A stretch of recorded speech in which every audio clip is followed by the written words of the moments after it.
읽습니다. 오늘 받은 은혜를 기억하라라는 제목으로 함께 말씀을 나누겠습니다. 제가 이제 인터넷으로 이렇게 SNS에 있는 요즘 이제 짧은 동영상들, 이제 쇼츠라고 하는 그런 동영상들이 있잖아요.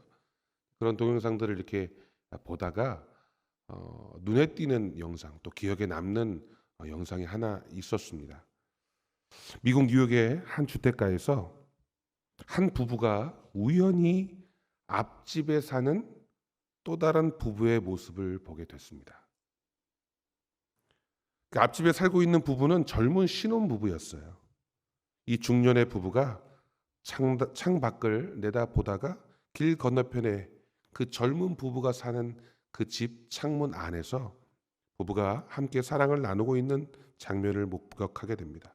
처음에는 알구머니나 망측해라, 부끄러움을 느끼며 고개를 돌렸었지만 다른 부부의 그런 모습들을 보고 일상에서 자꾸 신경이 쓰였던 것 같아요.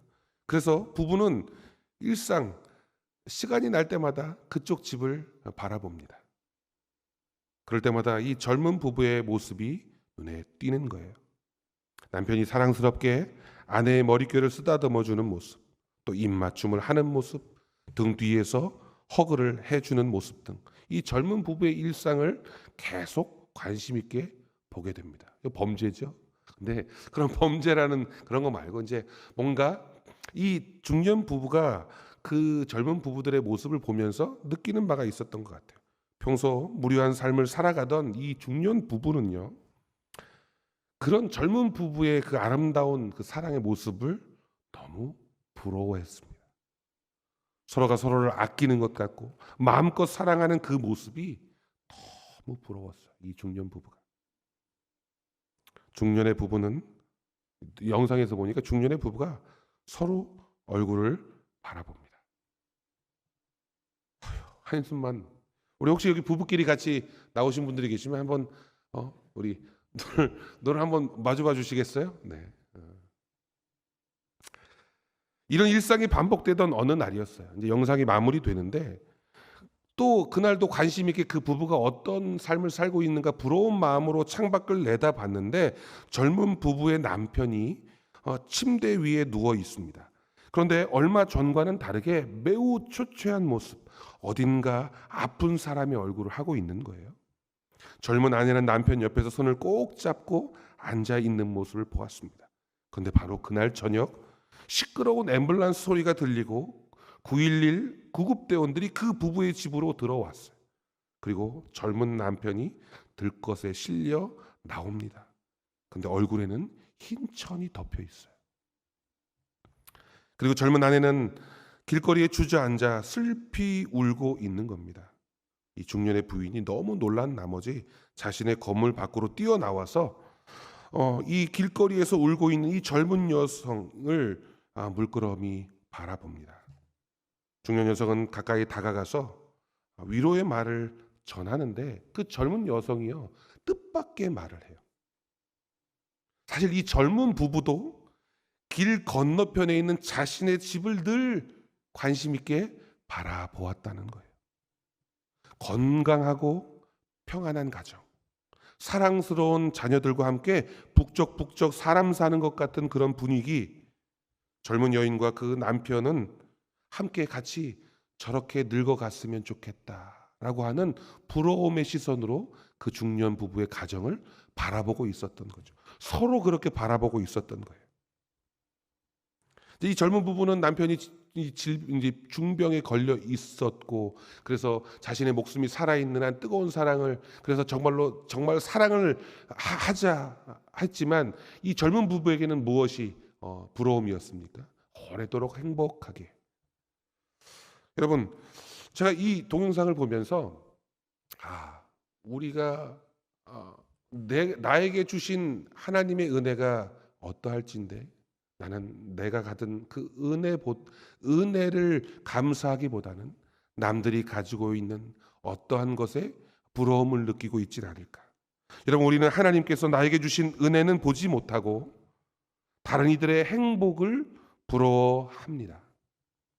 내 인생은 베베에 꼬인 실타래처럼 힘들고 괴롭기만 하고 다른 사람의 인생은 마치 고속도로를 달리는 것처럼 막힘이 없고 거칠 것이 없고 자유롭다고 느껴질 때가 있었습니다. 자신은 가난한 부모 밑에서 태어나서 흙수저를 물고 태어났는데 어떤 사람은 부모 잘 만나서 금수저를 쥐고 태어났다고 불평하는 사람들이 허다하다는 거죠. 그러나 어찌 보면 지금 내가 누리고 있는 이 행복이 다른 누군가에게는 부러워할 수 있는, 내가 지금 나의 삶이 다른 누군가에게는 부러워할 수 있는 하나님의 아름다운 축복이라는 것을 발견하게 되었다는 거죠. 여러분, 우리는 창세기에서부터 본문을 살펴보면 무수하게 많은 복 받은 여인들을 떠올릴 수 있습니다. 모든 산자의 어머니라 불리웠던 이 사라도 마찬가지죠. 그래서 아브라함과 이 사라를 통하여 정말로 믿음의 계보가 시작됩니다. 하지만 저는 오늘 그 같은 본문 속에서 등장하는 이 하갈이라고 하는 이 사라의 몸종이죠. 이 하갈이라고 하는 여인을 통하여 하나님의 은혜가 어떤 것인지를 한번 여러분과 같이 상고해 보고자 합니다. 하갈이 언제부터 이 아브라함 가정과 함께 하였는지는 성경에 정확하게 기록되어 있지 않습니다. 하지만 고대 근동의 주인과 종의 관계로 생각할 때 이 사라의 몸종이잖아요. 그래서 이 사라의 몸종으로서 하갈이 아마 출생하면서부터 처음부터 이 사라와 같이 함께 하지 않았을까 추측해 봅니다. 아니면 아브라함과 사라가 결혼했을 때부터.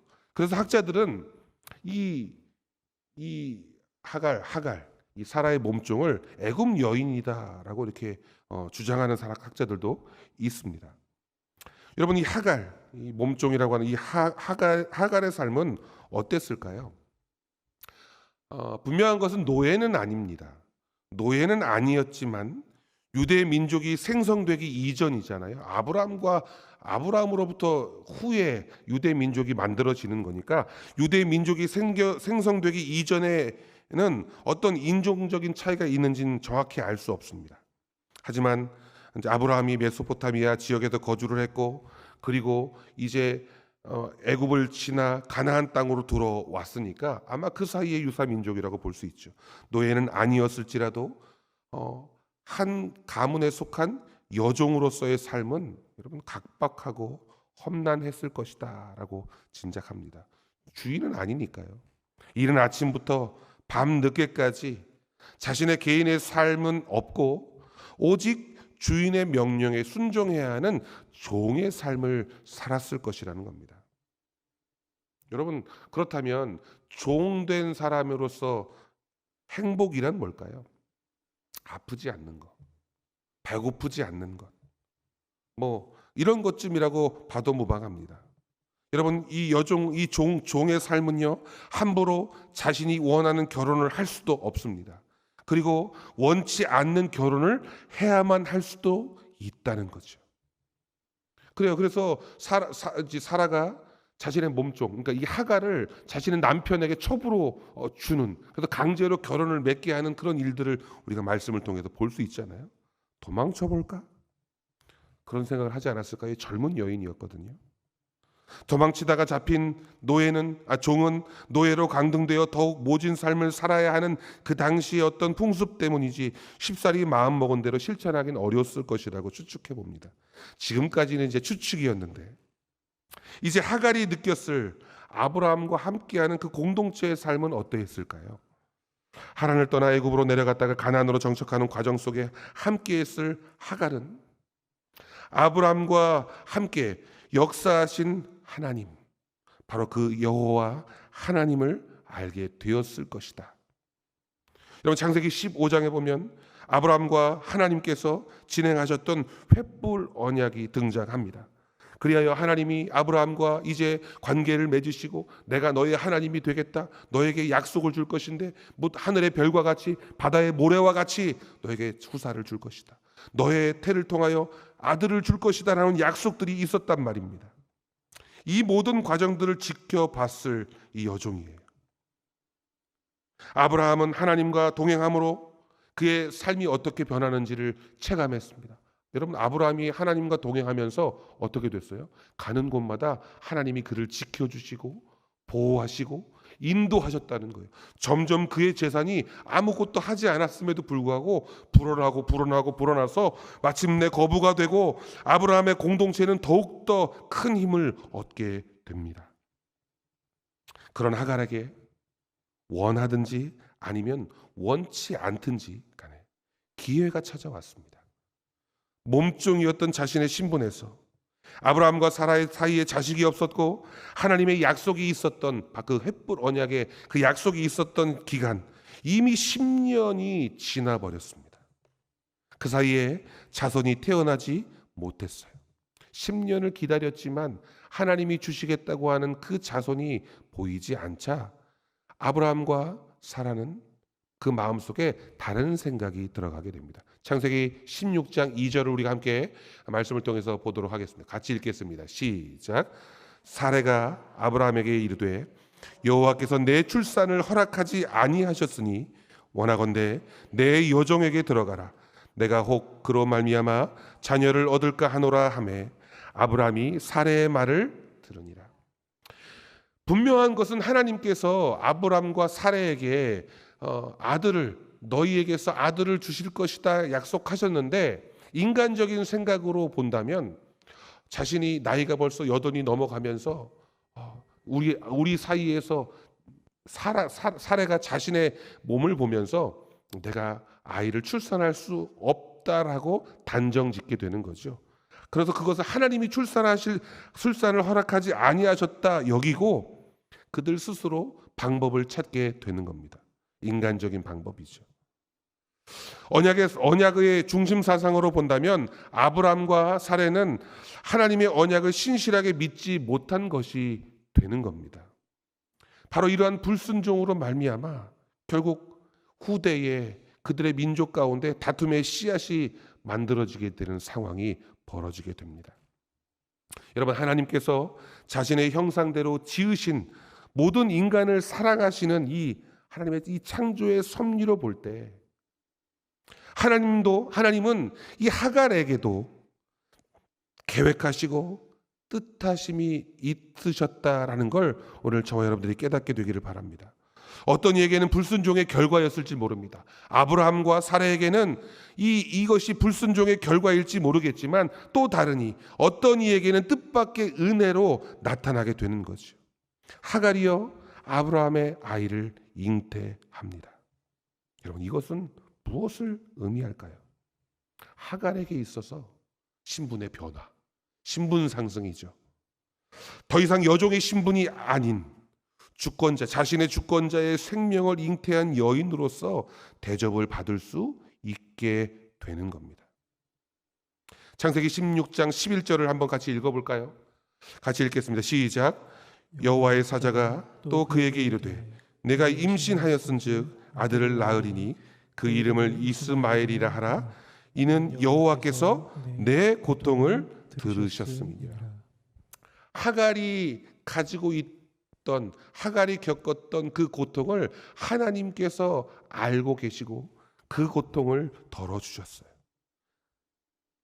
결국 아브라함과 사라는 불순종으로 이 결과를 가져왔지만 하나님께서는 하갈을 통하여 하갈의 고통을 풀어주시는 방법으로 이 일들을 이루어 주셨다는 겁니다. 그동안 자신이 각박하고 험난했던 삶의 보상을 받는 상황입니다. 여러분, 하갈에게 있어서 이 잉태는 하나님의 저주일까요? 아니면 하나님의 은혜였을까요? 우리가 율법적인 시각으로 본다면, 언약의 사상으로 본다면 이것은 분명 잘못된 저주로 볼 수 있지만 하나님께서는 하갈에 대하여 하갈에게 긍휼함을 베풀어 주신 하나님의 은혜일 수도 있다는 것입니다.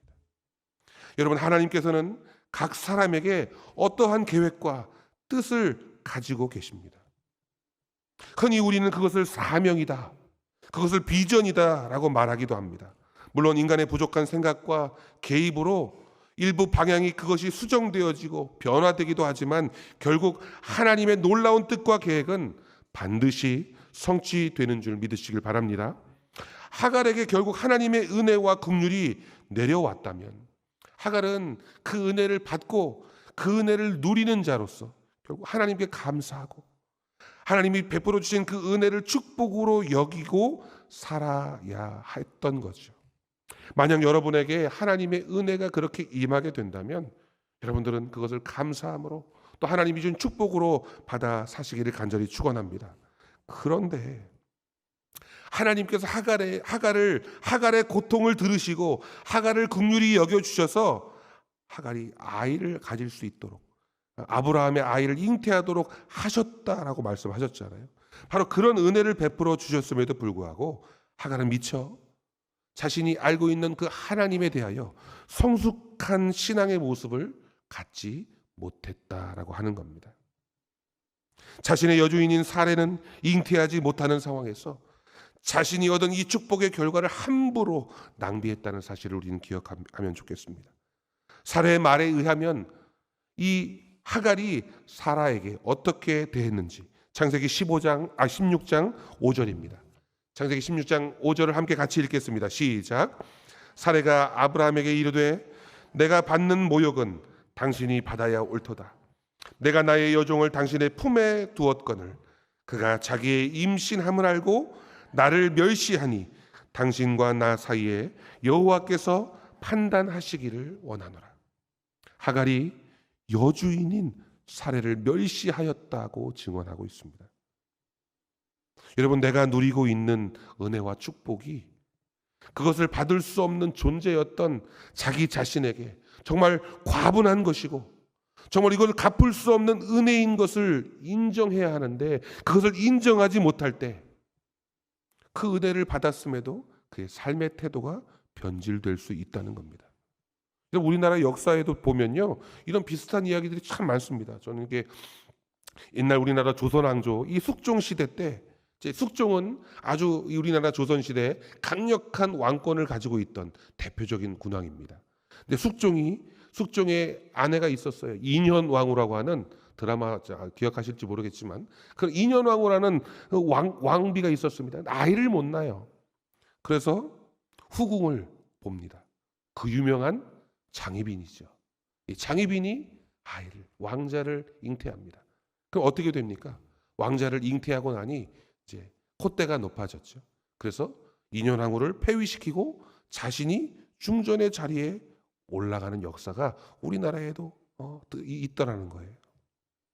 결국 아브라함도 이 사태를 알게 됩니다.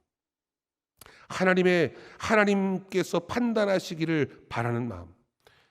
아브라함은 이렇게 말하고 있습니다. 창세기 16장 6절을 함께 같이 읽어보겠습니다. 시작. 아브라함이 사레에게 이르되 당신의 여종은 당신의 수중에 있으니 당신의 눈에 좋을 대로 그에게 행하라 하매 사레가 하갈을 학대하였더니 하갈이 사레 앞에서 도망하였더라. 결국 하갈의 이 최종 선택지는 아브라함의 곁을 떠나는 것이었습니다. 하갈에게 있어 아브라함과 사레의 그늘 아래 있는 것이 분명 행복이었고 그것이 그 안에 거하는 것이 하나님의 보호하심에 있는 은혜였다는 것을 미처 깨닫지 못했어요. 결국 그것을 언제 깨닫느냐? 떠나고 나서부터. 아브라함과 사라의 곁을 떠나고 난 후에 비로소 깨닫게 된다는 겁니다. 여러분, 사라의 학대를 피해서 도망한 하갈에게 여호와의 사자가 찾아옵니다. 창세기 16장 8절입니다. 같이 읽어볼까요? 시작. 이르되 사레의 여종 하갈아 내가 어디서 왔으며 어디로 가느냐? 그가 이르되 나는 내 여주인 사레를 피하여 도망하나이다. 여호와의 사자가 그에게 찾아왔습니다. 그의 복중에는 누가 잉태되는 거예요? 물론 이스마엘이라고 알고 있지만 아브라함의 자손이 그 복중에 있잖아요. 여호와의 사자는 그녀의 그 과거 행실이나 태도를 꾸중하지 않습니다. 그 대신 아주 중요한 질문 하나를 그녀에게 던지고 있습니다. 따라해 보겠습니다. 내가 어디에서 왔으며 어디로 가느냐? 여러분, 여호와의 사자가 그녀에게 묻습니다. 내가 어디에서 왔으며 어디로 가느냐? 사랑하는 성도 여러분, 우리가 어느 곳에 있어야 하며 우리가 어느 곳으로 가야 합니까?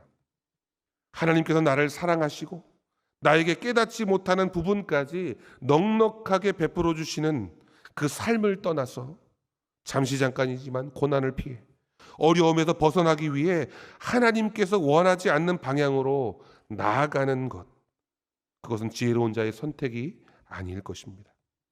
지금껏 내가 누렸던 만족이나 기쁨이 여호와 하나님께로부터 온 것임을 확신함과 더불어 하나님의 장막, 하나님의 그늘 아래서 떠나 사는 것은 오히려 절망과 불행의 영속이라는 사실을 여러분들 깨닫게 되시기를 축원합니다. 그것을 여호와의 사자가 하갈에게 가르쳐 주고 있는 거예요. 여호와의 사자는 하갈이 따라야 할 하나님의 뜻을 이제 가르칩니다. 창세기 16장 9절입니다. 같이 읽습니다. 시작. 여호와의 사자가 그에게 이르되 내 여주인에게로 돌아가서 그 수하에 복종하라. 하나님께서는 우리의 삶의 잦은 불순종과 탐욕 또는 여러 가지 변수로 인하여 하나님의 언약이 미진할 때에도 그와는 별개로 하나님은 긍휼과 자비를 베풀어 주시는 정말 최고의 주권자이시며 사랑 그 자체이심을 믿으시길 바랍니다. 여러분, 아직 아브라함과 사라에게 약속하신 그 언약이 성취되지 않는 시점임에도 불구하고 여러분, 아브라함과 사라에게 뭘 약속하셨죠? 하늘의 별과 같이 바다의 모래와 같이 자손을 주시겠다. 아직 그 언약이 성취되지 않은 시점임에도 불구하고 하갈에게도 역시 하나님은 큰 계획이 있음을 가르쳐 주십니다. 창세기 16장 10절입니다. 같이 읽어볼까요? 시작. 여호와의 사자가 또 그에게 이르되 내가 내 씨를 번성하여 그 수가 많아 셀 수 없게 하리라. 하나님의 은혜, 하나님의 축복, 하나님의 계획은 성경에 등장하는 어떤 특정한 사람에게 일어나는 일이 아닙니다. 하나님께서 사랑하시는 모든 자에게 있다는 사실을 여러분들 믿으시길 바랍니다. 바로 저와 여러분에게도 하나님의 분명한 계획과 뜻, 그리고 하나님의 인도하심과 도우심이 있다는 사실을 여러분들 믿으시길 바랍니다. 결국 하갈은 이 여호와의 사자의 말을 듣고 아브라함과 사라의 곁으로 다시 돌아오게 됩니다. 때론 우리는 나에게 주어진 행복보다 다른 사람에게 있는 행복을 시기하고 질투하고 부러워합니다. 주어진 것에 만족하지 않고 또는 불평과 원망을 하기도 합니다. 아브라함과 사라의 하나님 앞에서 불순종으로 하갈이 임신하게 되었지만 그런 상황조차 하나님은 그 당사자인 하갈에게 은혜와 긍휼을 약속하고 계신다는 사실을 보면서 하나님께 머무는 것이, 또 하나님의 뜻대로 나아가는 것이 진정한 행복이요 가장 탁월한 삶의 방향임을 깨닫는 성도들 되시기를 바랍니다. 하나님의 사랑은 훗날 하갈과 이스마엘이 하나님의 언약의 대상인 바로 이삭이 태어나면서 그들이 또다시 그 이삭을 향하여 조롱하고, 어린 이삭을 향하여 조롱하고 죄를 범했을 때가 있습니다.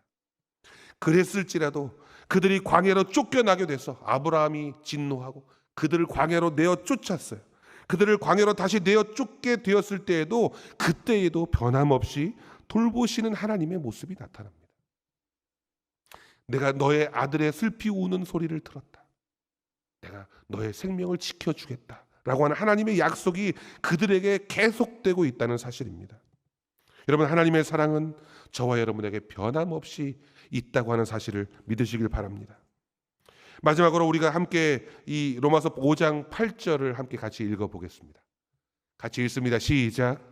우리가 아직 죄인 되었을 때에 그리스도께서 우리를 위하여 죽으심으로 하나님께서 우리에 대한 자기의 사랑을 확증하셨느니라.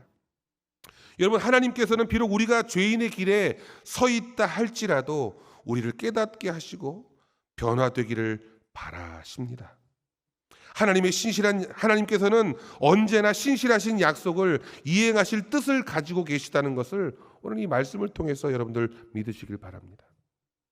주님의 약속을 신뢰하며 하나님 안에 거하는 것이야말로 참된 축복임을 믿고 의지하는 우리 주사람교회 모든 성도들 되시기를 간절히 바랍니다. 믿음의 가정 안에 머무는 것, 그리스도의 몸된 교회 안에 머무는 것, 그리하여 변함없는 사랑으로 우리를 채워주시는 하나님을 따르는 복된 모든 성도들 되시기를 이 시간 주님의 이름으로 축원드립니다. 여러분 오늘 말씀을 생각하면서 우리 함께 찬양하며